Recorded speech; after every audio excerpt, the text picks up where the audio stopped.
pagi Bu. Sion mau baca dongeng yang berjudul Burung Gagak yang Cerdik. Pada suatu hari yang terik, ada seekor burung gagak terbang dengan kelelahan dan sangat kehausan. Ia berusaha mencari air untuk melepas rasa hausnya. Itu adalah hari yang melelahkan bagi gagak itu. Kemudian si gagak mencoba untuk terbang lebih rendah dengan harapan menemukan air. Dan akhirnya, ada air! Seru sang gagak girang sambil melihat air pada sebuah teko yang terbuat dari gelas. Sang gagak pun menghampiri teko gelas tersebut. Air, air, akhirnya aku mendapatkan air, seru gagak yang sudah tidak sabar lagi.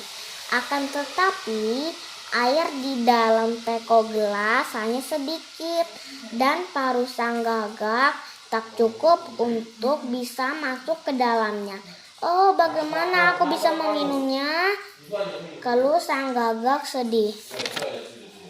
Andai saja airnya penuh, aku pasti bisa meminum air dari teko gelas ini, ucap sang gagak yang resah sambil memandang air di dalam teko gelas yang teramat dalam. Tidak, aku harus mencari ide bagaimana caranya agar aku bisa meminum air yang ada di dalam teko gelas ini. Sang gagak pun berpikir keras mencari ide. Tanpa putus asa, sang gagak mencari akal sambil melihat-lihat sekelilingnya. Siapa tahu ia menemukan sesuatu untuk dijadikan alat agar gagak bisa minum air dari teko gelas itu. Aku melihat batu-batu kecil, seru gagak seperti mendapatkan ide. Bila batu-batu itu dimasukkan ke dalam teko gelas ini, air yang ada di dalam teko gelas ini pasti akan naik dan aku bisa meminumnya, kata gagak. Sang gagak pun terbang mengambil batu-batu kerikil yang ada di sekitarnya untuk dimasukkan satu persatu ke dalam teko gelas. Aku memulai dengan batu ini, kata gagak semangat.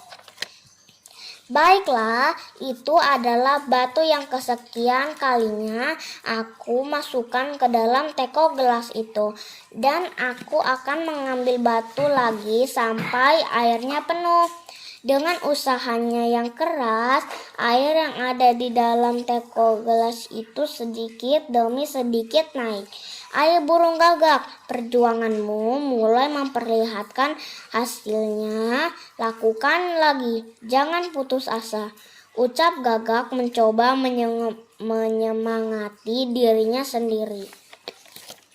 Dengan sabar, sang gagak masih mengambil batu kerikil untuk dimasukkan ke dalam teko gelas. Dan akhirnya, itu adalah batu terakhir yang aku ambil. Semangat gagak! Setelah batu yang terakhir tadi masuk ke dalam teko gelas, airnya jadi meluap. Akhirnya paruh sang gagak bisa menyentuh air yang ada di dalam teko gelas itu. Karena usahanya berhasil, sang gagak menari-nari dengan riang gembira. Karena kali ini ia bisa meminum air dengan sepuasnya. Pada teko gelas itu, sang gagak memasukkan paruhnya ke dalam air yang meluap dan mulai meminumnya. Oh, betapa segarnya air ini, ucap gagak lega karena hausnya hilang. Kalau kita mau mencoba dengan berusaha keras pada segala sesuatu yang kita anggap susah, kita akhirnya pasti berhasil dan bisa menikmati hasil dari perjuangan kita seperti burung gagak tadi. Terima kasih Bu.